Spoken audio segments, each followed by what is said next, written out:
For decades, it was the perfect car. As spacious as a truck, as comfortable as a sedan, as family-friendly as a Sunday at your parents' house, and yet, we let it die. Why? Was it because of fashion? Because of marketing?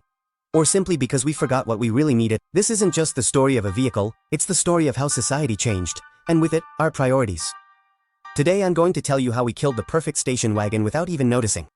For much of the 20th century, this vehicle was the epitome of functionality on wheels. It had room for the family, the dog, the suitcases, and even that neighbor who always asked for a ride.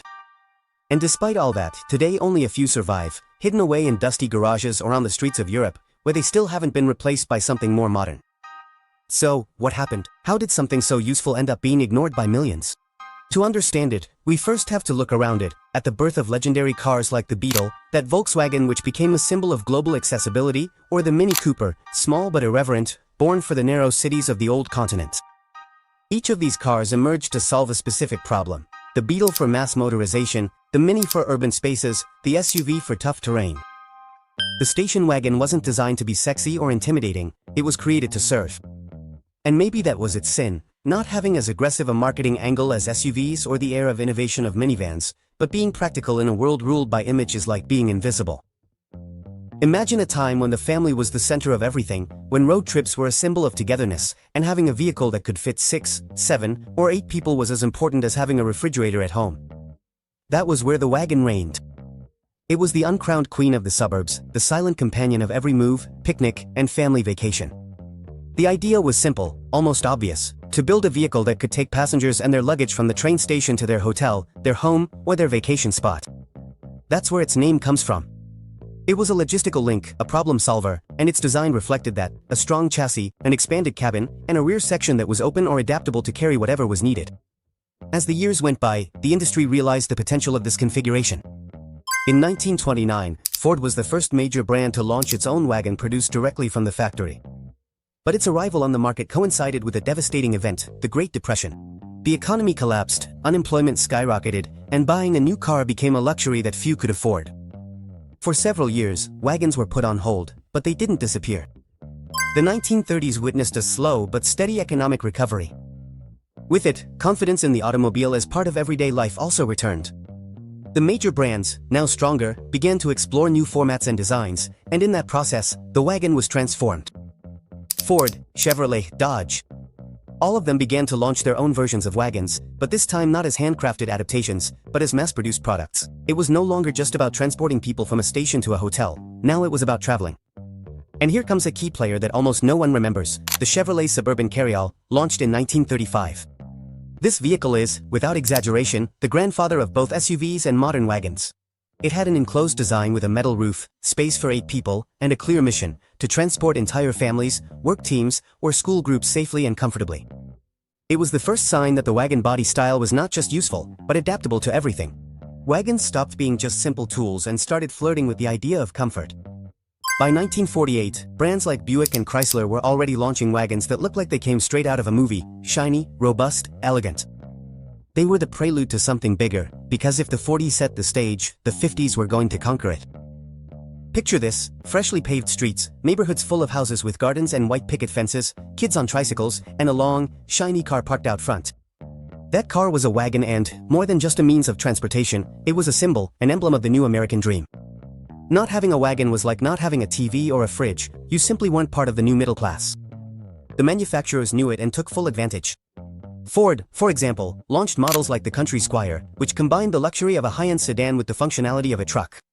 They had exterior panels that mimicked wood, spacious interiors, chrome details, and a sense of comfort that invited long road trips. The key word of this era was just one: space. The wagons of the 50s and 60s were giants compared to their predecessors. Some models could comfortably seat up to 9 passengers, with folding rows of seats, hidden compartments, and even panoramic roofs in special versions. With the signing of the Interstate Highway Act in 1956, the United States began building thousands of kilometers of modern highways. The country opened up. The possibility of crossing it from coast to coast was no longer an adventure for the brave, but an invitation for the whole family. And what was the ideal vehicle for this new lifestyle? Exactly, the wagon. For the wagon, the 70s marked the beginning of a slow but relentless decline.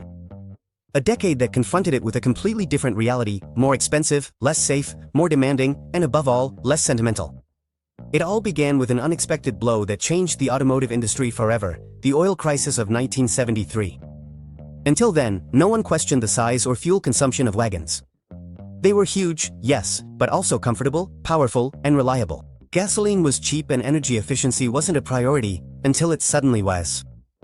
When OPEC turned off the tap and fuel prices skyrocketed, millions of Americans, used to filling up their tanks without a second thought, found themselves waiting in line for hours just to get a few drops. In that context, wagons, with their gigantic V8 engines that guzzled gas like it was air, went from being a symbol of abundance to an economic burden. The 1970s also brought new federal regulations on safety and emissions. Wagons, which had been built for decades under more relaxed standards, now had to comply with regulations requiring larger bumpers, seatbelts for every seat, better brakes, and cleaner emissions. All of that meant costly and complicated redesigns, which made producing wagons less profitable.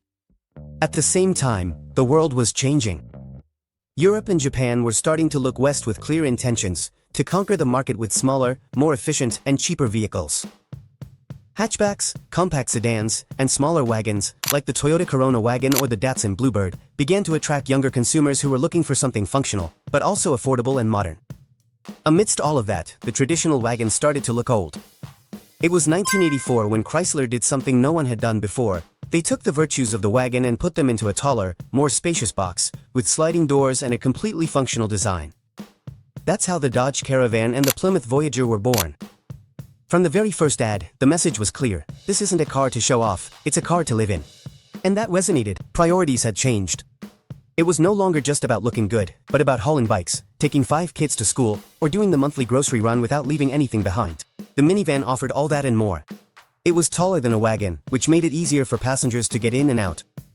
It had a more configurable interior, with removable seats that turned the vehicle into a kind of rolling storage room.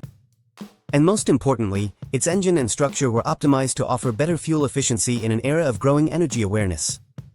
Families quickly fell in love with it. In fact, in just a couple of years, the minivan became the new standard for family transportation in North America. For the first time in decades, wagons started gathering dust at dealerships. And worst of all, without even stirring up any nostalgia. They were simply replaced. And here's an interesting detail. While minivans won in terms of functionality, they lost when it came to excitement. At the beginning of the 1990s, something changed profoundly in the automotive market. Families no longer just wanted to get from point A to point B. They wanted to do it with presence, with style, with a sense of power. The focus was no longer on the family, but on individuality projected through the vehicle. And in that context, they arrived, the SUVs. Models like the Jeep Cherokee and the Ford Explorer offered a tempting promise. You could take your kids to school, but also climb a mountain, cross a forest, or go on an adventure over the weekend. Although, of course, 95% of drivers would never actually do that. The point wasn't to do it, but to be able to do it.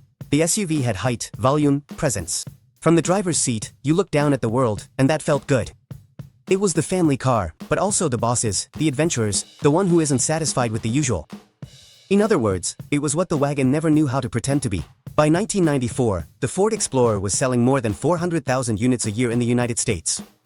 Chrysler, Chevrolet, Toyota, and Honda quickly jumped on the bandwagon.